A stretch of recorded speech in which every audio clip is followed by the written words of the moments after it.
Hello दोस्तों, welcome to the 7th part of HTML series. हम HTML course के 7th part पर हैं और हम इस कोर्स के सफ़र में HTML को बहुत डीपली सीखने की कोशिश करेंगे। आज की वीडियो में हम डिस्कस करेंगे 5 चीज़ें: quotation, block code, acronym, address and abbreviation tag.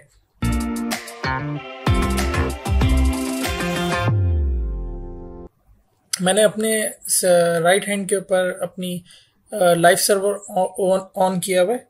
मैंने अपने राइट हैंड के ऊपर लाइव सर्वर को ऑन किया हुआ है, तो जो भी मैं आपको करूँगा वो आपको लाइव राइट हैंड पे आपको दिखता रहेगा। कोटेशन टैग से हम स्टार्ट लेते हैं। कोटेशन टैग क्या होता है हमारे पास? जब भी आपने किसी की बात को जैसे कि हम लोग नॉर्मली इंग्लिश में भी किसी की बात को हम लोग कोटेशन में डिनोट करते हैं, कोटेशन में लिखते हैं। इसी तरीके से जब हम कोडिंग के अंदर हमें ये चीज़ करनी होती है तो हम क्यू टैग का सहारा लेते हैं।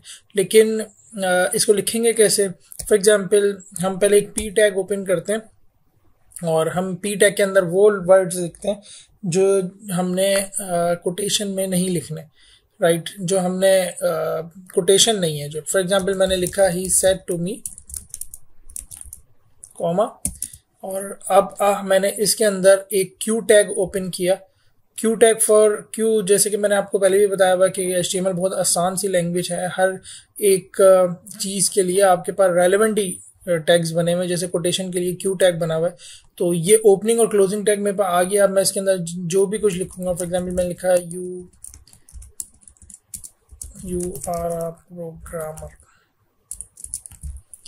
राइट? तो अब आप देखें कि राइट हैंड के ऊपर हमारे पास जैसे मैंने क्यू टैग में यू आर अ प्रोग्रामर लिखा, तो वो चीज़ उसने ऑटोमेटिकली इन्वर्टेड कॉमास के अंदर शो कर दी, जो कि क्यू टैग की वजह से हुई है हमारे पास, और जो हमें ये बता रही है कि यू आर अ प्रोग्रामर जो है वो किसी का कोट है, राइट? तो क्यू टैग से हम इस तरीके से कोटेशन को लिख सकते हैं।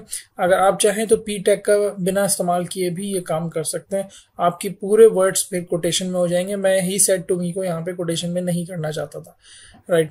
ब्लॉक कोड क्या होता है? ब्लॉक कोड भी बिल्कुल कोटेशन की तरह ही है, लेकिन ब्लॉक कोड के अंदर अगर हमने बहुत बड़ी कोटेशन किसी की लिखनी हो तो हम ब्लॉक कोड का सहारा लेते हैं, और इसकी इंडेंटेशन थोड़ी सी अलग है जो ऑटोमेटिकली हमारे पास ब्राउजर में होकर शो होती है। फॉर एग्जांपल मैं यहाँ पे एक ब्लॉक कोड, अगेन आप ब्लॉक लिखेंगे और VS कोड आपको इंस्टेंटली जो है वो रिकमेंड कर देगा ब्लॉक कोड। मैं इसको एंटर कर देता हूँ, मेरे पास ओपनिंग एंड क्लोजिंग टैग आ गए हैं। मैंने यहाँ पे फॉर एग्जांपल किसी की कोटेशन तो नहीं लिख रहा, लेकिन मैं यहाँ पे एक डमी टैग्स 50 कैरेक्टर्स का यहाँ पे ले रहा हूँ। मैं यहाँ पे एंटर करूँगा तो ये मेरे पास डमी टैग्स आ गया एक।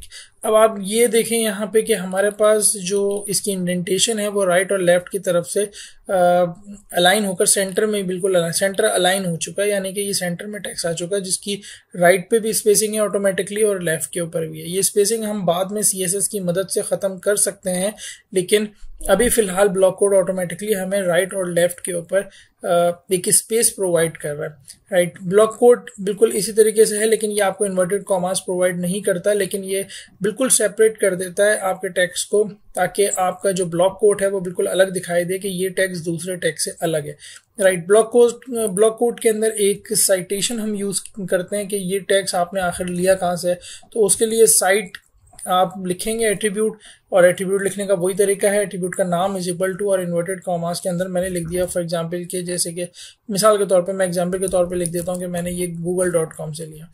तो ये जो साइटेशन है ये हमें कहीं पे शो नहीं होगी, बट ये हमारे पास एक एट्रीब्यूट है जिसमें हम शो कर रहे हैं कि ये टैग जो है वो हमने, ये जो कोड है हमने, ये ब्लॉक कोड जो है, ये बात जो है वो हमने कहीं और से ली है, और वो कहीं और जो जगह है वो उसकी आपने सोर्स यहाँ पे प्रोवाइड कर दी, राइट? जब बड़ी कोटेशन होगी आपके पास, या आपने किसी और वेबसाइट से लेकर आनी है कोई कोटेशन, तो आप ब्लॉक कोड का सहारा लेंगे। छोटा कोटेशन होगा तो आप क्यू टैग का सहारा ले सकते हैं। इसी तरीके से आपके पास एक एक्रोनिम है और एक एब्रीविएशन है, राइट? तो मैं एड्रेस को बाद में कर देता हूँ। अच्छा, ये कमेंट लिखे में मैंने ऑलरेडी बताया मैं ये आपको, तो ये मैं आज नहीं बता रहा। अगर आपको नहीं पता तो आप प्रीवियस वीडियो देख लें। एक्रोनिम टैग क्या है? ACR आप लिखेंगे और एक्रोनिम आपके पास आ जाएगा। एक्रोनिम क्या होता है आपके पास? एक्रोनिम बेसिकली कोई भी ऐसा वर्ड जिसकी आप शॉर्ट फॉर्म लिखते हैं तो आप एक्रोनिम के जरिए उसे लिख सकते हैं। जैसे कि HTML एक शॉर्ट फॉर्म है जिसका फुल फॉर्म जो है वो हाइपर टेक्स्ट मार्कअप लैंग्वेज है। तो ये एक्रोनिम के ओपनिंग और क्लोजिंग के दरमियान में आप जो है वो उसकी फुल फॉर्म बिल्कुल शो करेंगे, hyper text markup language, right. तो हाइपर टेक्स्ट मार्कअप लैंग्वेज हमने यहाँ पे लिख दी और ये यहाँ पर हमारे पास नीचे आ गया है, राइट। ओह सॉरी, मैंने गलत कर दिया। मैं यहाँ पे HTML लिखूंगा, ओके। और टाइटल के अंदर आप वो लिखेंगे जो इसकी फुल फॉर्म है। टाइटल के अंदर हम लिख देते हैं हाइपर टेक्स्ट मार्कअप लैंग्वेज। ये बेसिकली आपके पास एक अच्छी प्रैक्टिस है कि अगर किसी को HTML का वर्ड नहीं पता, फुल फॉर्म नहीं पता, या कोई भी ऐसा एक्रोनिम जिसकी फुल फॉर्म नहीं पता, तो HTML के अंदर एक्रोनिम का टैग इस्तेमाल करके आप इसको यूज कर सकते हैं। जब भी आप एक्रोनिम का टैग यूज करेंगे तो यहाँ पे आपके पास अंडरलाइन एक छोटे छोटे से डॉट्स आ जाएंगे। अब जब आप माउस को इसके ऊपर होवर करेंगे तो आपको वो फॉर्म फुल मिल जाएगी जो आपने टाइटल के अंदर यहाँ पे शो की है। तो एक्रोनिम बेसिकली हमारे पास हाइपर टेक्स्ट मार्कअप लैंग्वेज जो हमने लिखा है टाइटल के अंदर, वो आप माउस ओवर करने के ऊपर आपको फुल दिखाई देगा। और एक्रोनिम के ओपनिंग और क्लोजिंग टैग के दरमियान में आप उसकी शॉर्ट फॉर्म को यूज कर सकते हैं, राइट। आप इसको P के साथ भी इस्तेमाल कर सकते हैं और आप इसे अकेला भी इस्तेमाल कर सकते हैं। यानी कि मैं पैराग्राफ के दरमियान में अगर कोई शॉर्ट फॉर्म यूज करूं और मैं चाहूं कि मेरा विजिटर जो है जब माउस उसके ऊपर लेके जाए तो उसे फुल फॉर्म दिख जाए, तो मैं पैराग्राफ टैग ओपन और क्लोज के दरमियान में एक्रोनिम को यूज कर सकता हूं। एब्रीविएशन भी बिल्कुल वही है, लेकिन ये एक्रोनिम डेप्रिकेटेड हो चुका है और एब्रीविएशन हमारे पास लेटेस्ट है। तो एब्रीविएशन बिल्कुल वही काम करेगा जो ऊपर आपके पास एक्रोनिम ने किया था। फॉर एग्जाम्पल मैं यहाँ टाइटल